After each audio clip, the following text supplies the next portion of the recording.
getting... You can't always. This is the death Remarkably Turn back towards God. Rise up.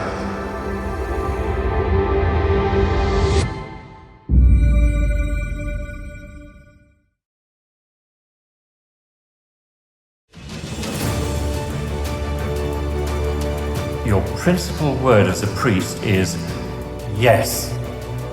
Yes is the priest's word. And once you believe that Jesus is present, body, blood, soul, and divinity, under the appearance of bread and wine, you are open to believe that anything is possible.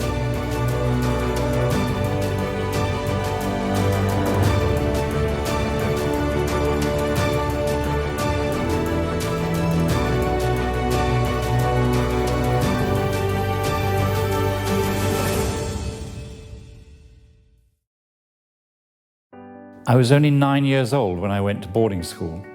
My brother was 12. Our parents put us on the aeroplane in Düsseldorf airport and waved goodbye to us. And we two young boys had to find our way to Scotland from Düsseldorf in Germany. And in the school that I went to, we had a chapel which was open 24 hours a day.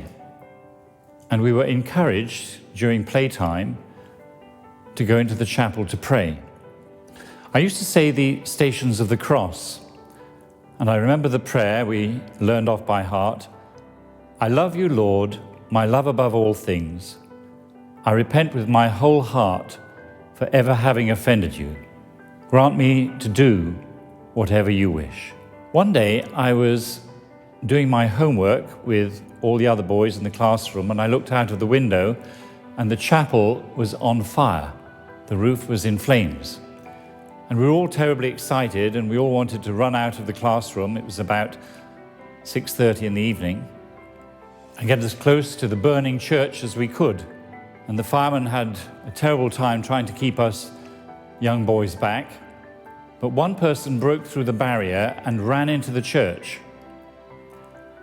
His name was Father McDermott, and he was our school chaplain.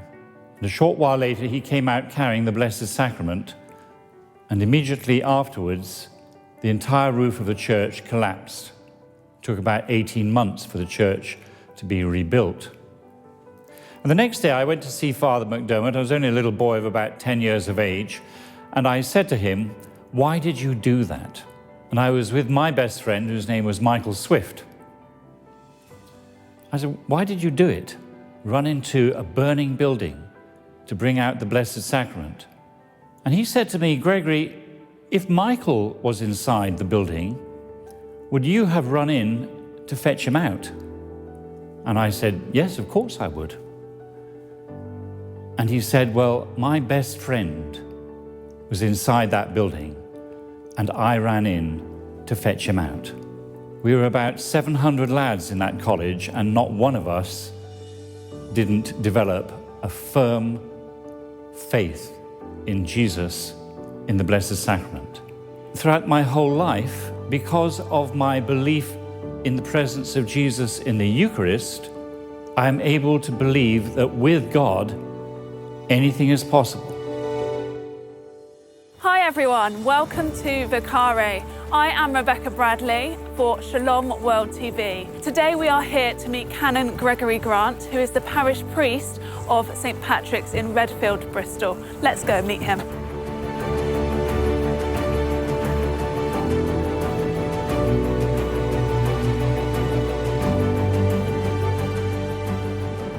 So at the age of 18, you were a banker in London. So how did you actually receive your calling to be a priest?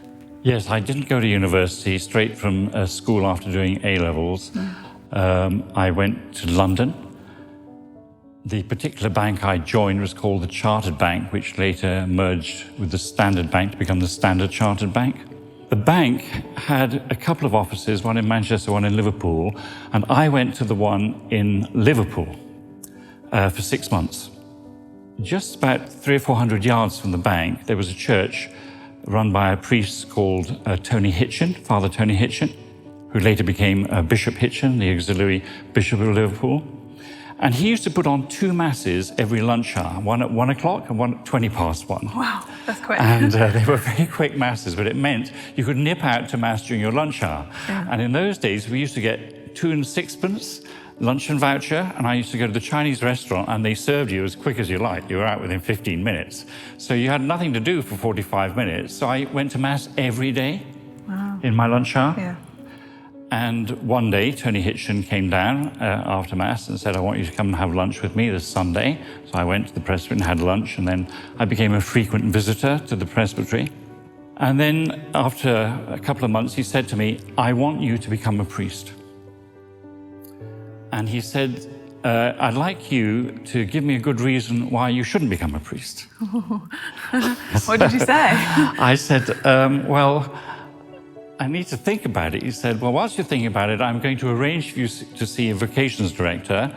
And I went I was in Liverpool diocese, but I went to the Salford diocese to see the assistant vocations director there, he's now Canon Kevin Kenny, and a long-standing friend of mine. I think sometimes you actually have to tell people what they're going to do rather than ask them to keep thinking about it and praying about it. And you actually have to go up to people like Jesus did and saying, you're following me. And I think if you actually look at this painting over here, the Annunciation, the angel Gabriel is pretty well telling the Virgin Mary what is going to happen. There's an element of choice about it, but God's position is made very clear, because we've had 2 priestly ordinations from this parish, and we have had 2 permanent deacon ordinations from this parish, all in the last 15 years. And the first one, Louis Beasley Suffolk, he came to play at the St. Patrick's Night Supper downstairs. And during the break, because he played the organ here in the church as well, his wife had died about 6 months before. I went up to him and I said, Louis, I said, it's our patronal feast day, St. Patrick's Day, 17th of March. If you apply for the priesthood next week, you will be sent to the Beta College this September, and you will be a priest here in 4 years' time. And that's what I think you should do, because that's what was told to me to do. How did he react? He did it. He did it, wow. Yeah, he went and did it. He did it, and he has not only been a priest for the last 14, 15 years, he's the Dean in Somerset. You know, sometimes you just got to tell people, get on with it. And that's really, I suppose, one of the reasons why I became a priest was because I was told to. And I certainly have never, ever once regretted it. It has been the best decision of my life. It's been great. So now in this day and age, UK Catholic churches are going through a difficult period, paying expensive bills and trying to maintain high numbers in the parish. But St. Patrick's is doing really well with consistently high numbers. This church was built to include more people compared to the old church, and Mass is celebrated more than once a day in different languages by many communities. So what do you do differently here that other parishes can learn from? Well, I think the first thing you have to have is a very clear vision of why the parish exists. And for me, that vision, I just keep it really simple. The parish is here to make people better friends with God and better friends with one another, just to fulfill that basic commandment, love God and love each other as I have loved you. I always add that last bit because it's important. And that's actually very simple. When you just have a simple vision like that, you can organize the parish around that goal, that objective, that destination, if you like. And you can look at all the things that happen in the parish and say, is this contributing to my love of God and my love of my neighbor or not? And a lot of things can be excluded, or a lot of things can be developed. You always say that a parish is a friendship factory and God is your best friend. How are the two related, and what is your experience of living that out? Well, I'm going to answer that question if you're not in this place, if you don't mind following me to a beautiful triptych that was painted by the same artist who actually painted this ceiling, Dumitru Pescari, who's a Romanian artist.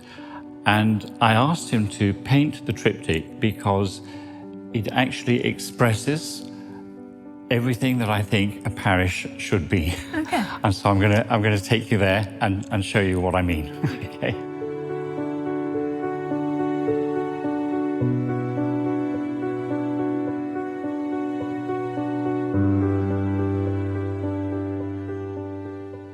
In these three panels that you see here in front of you, on this side we have Abraham and Sarah entertaining the Trinity, these three companions, if you like.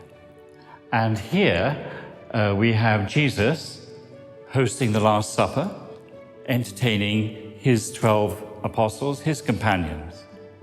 And here we have, on the road to Emmaus, the disciples entertaining Jesus after the resurrection. One of my favorite extracts from Scripture is when Mark tells us that Jesus went up into the hills and he spent the whole night in prayer, and the next day he summoned his disciples, and from amongst them he chose 12. These he called apostles, and these were to be his companions and help him. And sometimes we focus so much on the helping God, we don't focus enough on the companionship with God. And Jesus does actually say, I don't call you servants any longer, I call you friends. Friendship is great, but companionship is actually a slightly different thing. And that is what all of these images are portraying, companionship with God. And that's the reason why this parish exists. So Canon Gregory, as the son of an army officer and spending your childhood in many countries like Egypt, Germany and India, how was a life of faith maintained for you and your family? Well, first of all, it was maintained by the family. My mother was actually a born Catholic, one of 8 children, raised Catholic. My father was not Catholic at the time of their marriage, although he became Catholic 9 years into the marriage. The culture of the family was certainly Catholic. I don't ever remember missing Mass on Sunday. No, my mum used to take us every week. When Dad became a Catholic, he came too. But one of the reasons why they were able to go to church so regularly was because the culture of society in which I was raised in the 1950s and 60s was a church-going culture. At the age of 9, for myself, I went to a boarding school in Scotland run by the Marist brothers, and believe me, it was like a seminary. I may as well have been studying for the priesthood from the age of 9. We went to Mass 3 times a week. We had benediction. There were 700 lads there aged 9 to 18. And every one of them was a practicing Catholic. So throughout my early life, being a practicing Catholic was not just part of family life, school life, army life, but society in general. So I was very lucky in the 50s and the 60s to be raised in a culture of religious practice.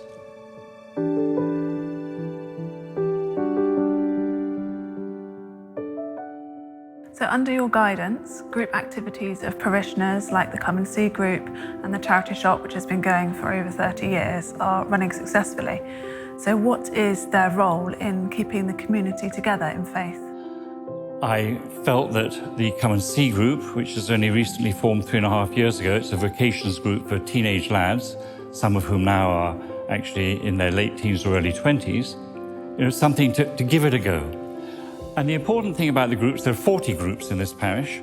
So, we have the women's group and it meets regularly, and I have a married couples group. And there are some groups that I've got a very personal interest in. My vocations group is about the priesthood, so I do actually have a very personal interest in that. God will send you opportunities every single day, but you just have to make sure that your principal word as a priest is yes. Yes is the priest's word. Living a life for God and helping and guiding others to get closer to God, what is your message to our audience? Well, there are 3 things I'd like to finish with today. The first is that God is beautiful, and it is the responsibility for priests and the church to show the beauty of God. And I try and create beauty not only in this gorgeous church with all its wonderful different artifacts and artwork, but also in the way that the parish is actually run. I like people to walk into a building and go, wow, that's really special, that's something different. But I like them also to come to a parish event or a parish liturgy, a special mass, and say, wow, that was really appropriate for that event, whether it's Remembrance Sunday when we'll have brass bands and processions and commemorate all those who gave their lives in the two wars of the 20th century, or whether it's for special occasions such as Easter. These have got to be wow occasions. People have got to go out of the church feeling completely uplifted or enriched in some way. The second thing I would say, and my message to the viewers is be joyful.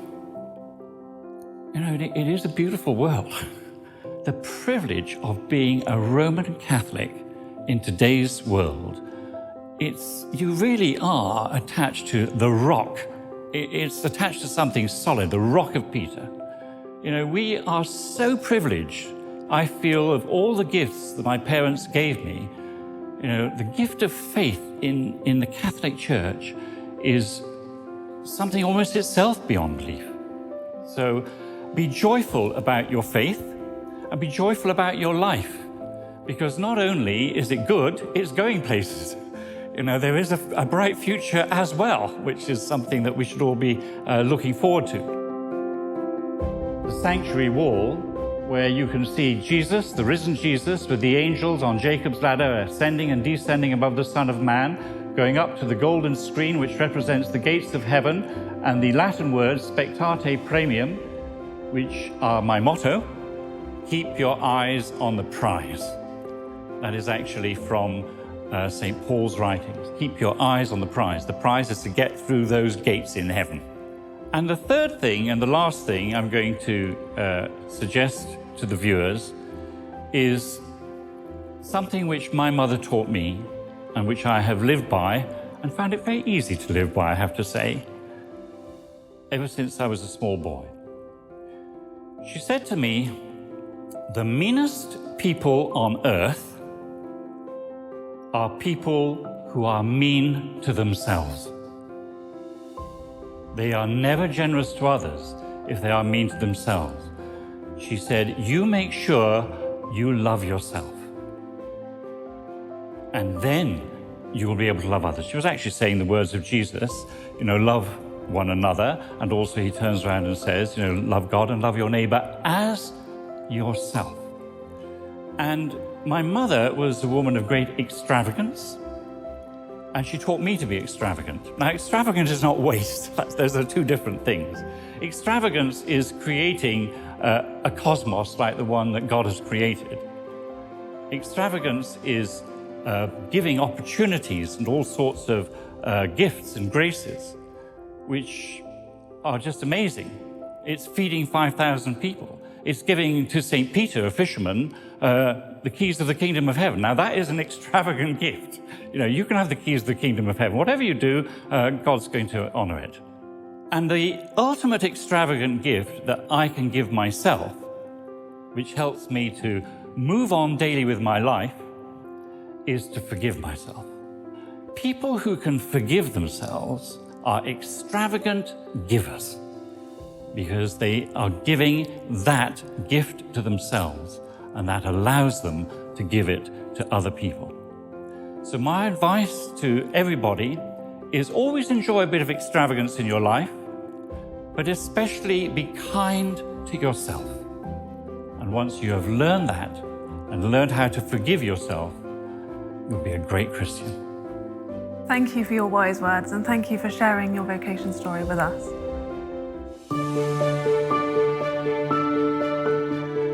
I have believed and continue to believe that with God, everything is possible, including me becoming a priest. And although I am 69 next month, I haven't finished yet.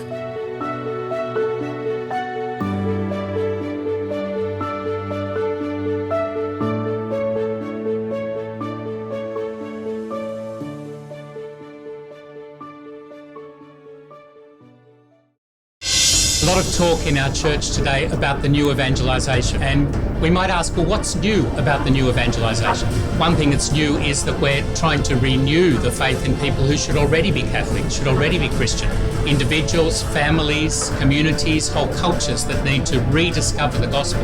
And so what's new is that they're getting a new shot in the arm of faith, of evangelisation. Another thing that's new about it is the way that we do that, and the new media and groups like Shalom World TV are very important for bringing the gospel anew to our cultures, to our families, to each of us individually. And so I encourage all the viewers of Shalom World TV, and I encourage Shalom World TV themselves to keep up the good work, to keep watching this channel and to keep up the good work of presenting the Catholic faith to our world today.